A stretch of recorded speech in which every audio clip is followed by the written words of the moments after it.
Salut les amis, on se retrouve pour une vidéo où on va parler de ce match Belgique-France, une victoire de la France 2-1, et franchement je vais pas dire une belle victoire parce que bah c'est pas le cas, tout simplement, c'est une victoire même un peu étriquée de cette équipe de France.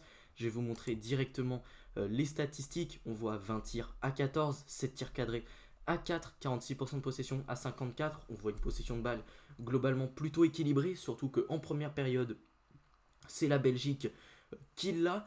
Et je vais vous le dire tout de suite, j'ai franchement pas été convaincu par cette équipe de France qui était évidemment remaniée. Je vous montre directement les compositions.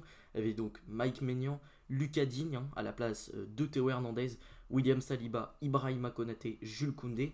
Et je vais vous le dire tout de suite, j'ai été très déçu de voir Ibrahima Konaté.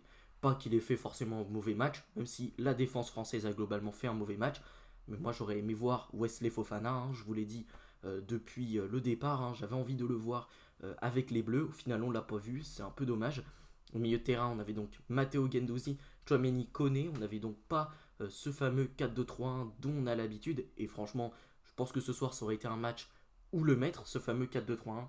Et sur le front de l'attaque on avait donc Barcola, Colomani, Dembélé. Globalement les deux attaquants Dembélé et Barcola n'ont pas été en très grande réussite, et Colomani marque son penalty et marque son but tout en ayant fait un match globalement pas très bon. Ça reste, c'est du Colomani quoi, c'est-à-dire des contrôles de police au lieu de faire des contrôles de balles. Et globalement encore une fois pas un très bon match de la part de Randal Colomani. Du côté de la Belgique on avait donc Koen Casteels, Zeno de Bast, Woodfaz, Arthur Théat et Timothy Castagne. On avait Mangala, Doku, Charles de Ketelaar, Yuri Tillmans, Trossard et Loïs Openda. Loïs Openda qui marque le but, un très beau but d'ailleurs de Loïs Openda. Franchement, j'ai trouvé cette équipe belge très intéressante ce soir. Ils ont été capables de se procurer beaucoup de belles occasions, même si globalement défensivement j'ai trouvé qu'il y avait un gros problème. Mais bon, ça c'est un problème récurrent pour la Belgique. Défensivement c'est pas très solide, et au final l'équipe de France, sur le peu d'occasions qu'elle a eu, parce qu'au final je vous l'ai dit, 14 tirs, seulement 4 cadrés. On a eu très peu d'occasions extrêmement dangereuses. On a beaucoup tiré, mais ça a été des tirs globalement soit contrés, soit juste en dehors de la cage. Mais bon, voilà, on a été capable de marquer face à une équipe de Belgique qui a été plutôt bien regroupée quand même défensivement. En termes de pressing, c'était pas mal, surtout au milieu de terrain où en première période, globalement, on a perdu énormément de ballons au milieu.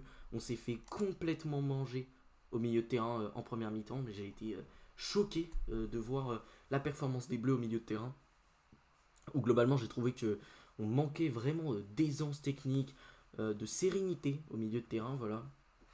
Et au final, la France, là où ils ont été intéressants, c'est lorsqu'on a enclenché des phases de pressing, lorsqu'on a été haut, parce qu'au final, on a été capable, par séquence, de récupérer les ballons haut grâce à du pressing, mais également, voilà, lorsqu'on a été capable de prendre le côté, parce que globalement, c'était trop compliqué de passer par l'axe, parce que cette équipe de Belgique avait vraiment bien verrouillé l'axe. Colomani était très très peu trouvable, et surtout voilà, on faisait face à un bloc équipe qui était très bien, qui était très compact face à nous. Donc au final on a dû passer par le côté, et d'ailleurs c'est comme ça, c'est grâce à un centre de Lucas Digne sur la tête de Colomani qu'on marque ce but.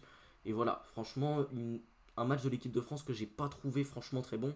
Et puis dans les 15 dernières minutes, à partir du moment où Aurélien Tchouaméni prend son carton rouge, bah là on subit bien. Et ça me rappelle un peu ce match face à l'Israël, où avant de marquer le but du 3-1, on subit énormément, à tel point qu'on pensait que cette équipe israélienne pourrait peut-être battre cette équipe de France. Même si voilà, je dis on subit parce qu'on perd des ballons au milieu de terrain comme d'habitude, un manque clairement de d'aisance pour ressortir le ballon.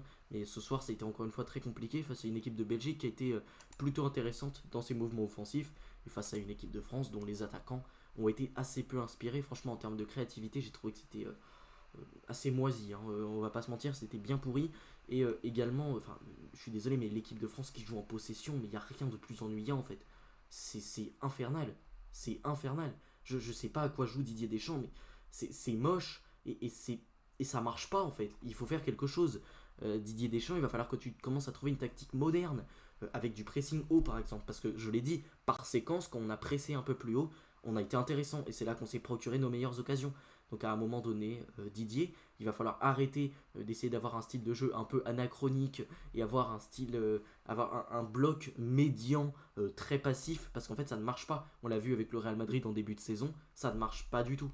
Et certes, c'est du jeu presque Carlo Ancelotti au final, mais ça n'a pas marché ce soir. Et pour moi, il va falloir tester autre chose et commencer justement à engranger ces phases de pressing. Parce que pour moi, quand on perd Griezmann, qui était ta seule garantie de créativité, même si Griezmann sur ces derniers mois, clairement en équipe de France, ça n'a pas été top. Mais quand tu perds ta seule garantie de créativité, et bah tes actions, tu es obligé de te les créer par d'autres moyens. Et pour moi, ça passe par du pressing haut, par des récupérations très hautes. Et comme je l'ai dit, c'est là où on a été le plus dangereux ce soir. Je vais vous montrer maintenant les statistiques du match. Alors j'essaie de mettre un peu tout correctement. Et pour l'équipe de France, bah, déjà on a Maignan qui a fait un match absolument incroyable. Bon, qui prend ce carton jaune un peu bête sur la fin. Mais voilà, 3 repoussés, 1 attrapé, 6 arrêts au total. Vraiment très fort. Il a même un ballon saisi. Énorme, vraiment énorme match de la part de Mike Maignan qui a été très solide ce soir. Défensivement par contre, Saliba a quand même bien pris l'eau, hein. Il a même offert ce penalty à Openda, même s'il glisse. Je pense que la pelouse a été un peu arrosée vraiment dans ce match. Et voilà, vraiment pas excellent ce soir Saliba, même si en fin de match il est bien meilleur et il a su se reprendre, surtout quand Tchouaméni est sorti. Konaté pour le coup a pas fait une mauvaise rencontre, voilà, il a été intéressant, même si comme je l'ai dit défensivement c'est pas une grosse perf des Bleus.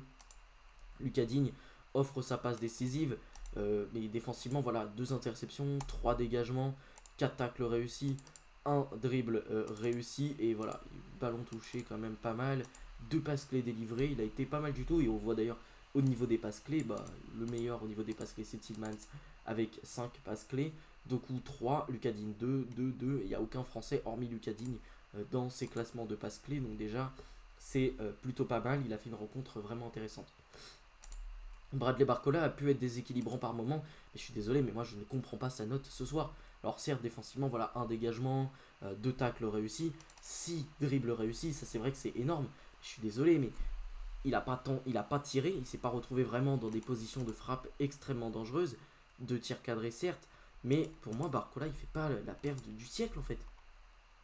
Franchement, en termes de créativité, je l'ai trouvé pas dingue. Alors certes, il a été très remuant, mais moi j'attends de Bradley Barcola maintenant de l'efficacité. C'est la même chose qu'on peut reprocher à Ousmane Dembélé, même si Ousmane Dembélé ce soir a été vraiment en dessous de tout, hein. Vraiment très mauvais, aucun dribble passé, seulement un aérien remporté, défensivement une interception.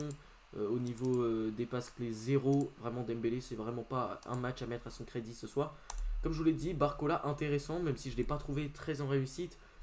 Voilà, quand même 6 dribbles réussis, c'est très fort. Après, il faut voir sur quel côté il était, quoi. Il était sur le côté de Woodfaz, Zeno de Basse, qui était globalement très mauvais ce soir. Mais voilà, quand même 7,9 de note, c'est intéressant. Je dirais pas que c'est le match de sa vie, il a quand même 2 passes clés délivrées, hein. C'est plutôt pas mal. Mais voilà, moi j'en attends quand même un peu plus de Bradley Barcola, même si ce soir, c'est clairement pas le pire bleu. D'ailleurs, Manu Koné, moi je l'ai trouvé super intéressant ce soir. 4 tacles réussis, 3 dégagements, mais également quand il est venu aider un peu sur le côté Dembélé ou Kolo Muani en fin de match. Moi j'ai trouvé intéressant même à la création lorsqu'il a pu se projeter. Il a été pas mal. C'est un joueur qui peut être intéressant dans cette équipe de France et qui a pour moi une carte à jouer. Et Kolo Muani enfin, qui voilà, un tacle, un dégagement, 2 aériens remportés, une passe clé délivrée, un match de Kolo Muani, c'est-à-dire que pas de dribble réussi, globalement pas très en réussite avec le ballon, il a été très très peu touché. Moi je vais vous montrer un peu ses statistiques, mais 32 ballons touchés, voilà, c'est pas énorme de la part de Kolo Muani, même s'il a peut-être été un peu plus trouvé lorsqu'il a un peu décroché pour prendre sur les côtés, enfin quand il allait prendre un petit peu les ailes. Mais voilà, Kolo Muani c'est clairement pas un match de top niveau, mais bon, il marque quand même ses 2 buts. Il a été décisif au moment où il a fallu l'être. Donc très très bien. Et au final, voilà, ce soir on retient les performances de Barcola, de Kolo Muani peut-être pour son réalisme, on va dire, et de Lucas Digne et peut-être de Manu Koné. Guendouzi également, en première période, a pu être intéressant défensivement notamment. J'ai retenu un bel impact. Un dégagement, 2 tacles réussis, un aérien remporté. Au niveau des passes, Quand même 2 passes clés délivrées. Il a été intéressant lorsqu'il a pu se projeter. Donc voilà. Barcola intéressant comme je vous l'ai dit, même si voilà, j'attends de lui un peu plus quand même. Bonne perf, voilà, c'est une bonne perf. Dembélé a été pour moi en dessous de tout, mais franchement moi j'aimerais bien voir une équipe de France qui essaye d'autres choses. Et pour moi le 4-2-3-1 c'est vraiment un système qui plaît bien à cette équipe de France. Pour moi ça peut le faire, de créer quelque chose comme ça avec un Nkunku dans l'axe, parce qu'on l'a encore revu sur le côté gauche ce soir, ça va pas du tout, hein, voilà, faut dire les termes.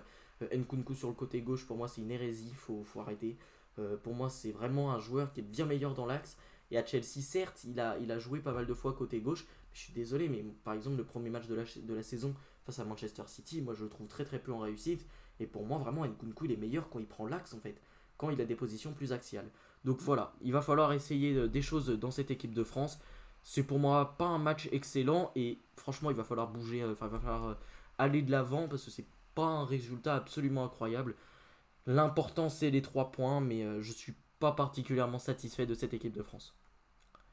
Sur ce les amis, ce débrief est terminé. J'espère qu'il vous aura plu. Si c'est le cas, n'hésitez pas à liker la vidéo et à commenter surtout pour me donner votre avis sur ce dernier match de ce rassemblement de l'équipe de France. Et on va se retrouver pour des nouvelles vidéos parce qu'on va quitter cette phase de trêve internationale qui a été bien longue, bien ennuyante. Et on se retrouvera évidemment pour les matchs de Ligue des Champions la semaine prochaine. J'espère quand même pouvoir vous sortir une petite vidéo avant, voire deux, hein, on ne sait jamais. Mais voilà. Sur ce les amis, aussi abonnez-vous, c'est super important. Je vois que la grande majorité des gens qui regardent mes vidéos ne sont pas abonnés. C'est genre 95% des gens qui regardent mes vidéos qui ne sont pas abonnés. Et ça franchement, je vous jure les gars, c'est dur pour moi, hein, voilà. Mais je suis confiant, je vous fais confiance les amis. Et si vous aimez mon contenu, abonnez-vous, c'est super important. Sur ce, salut les amis, à la prochaine.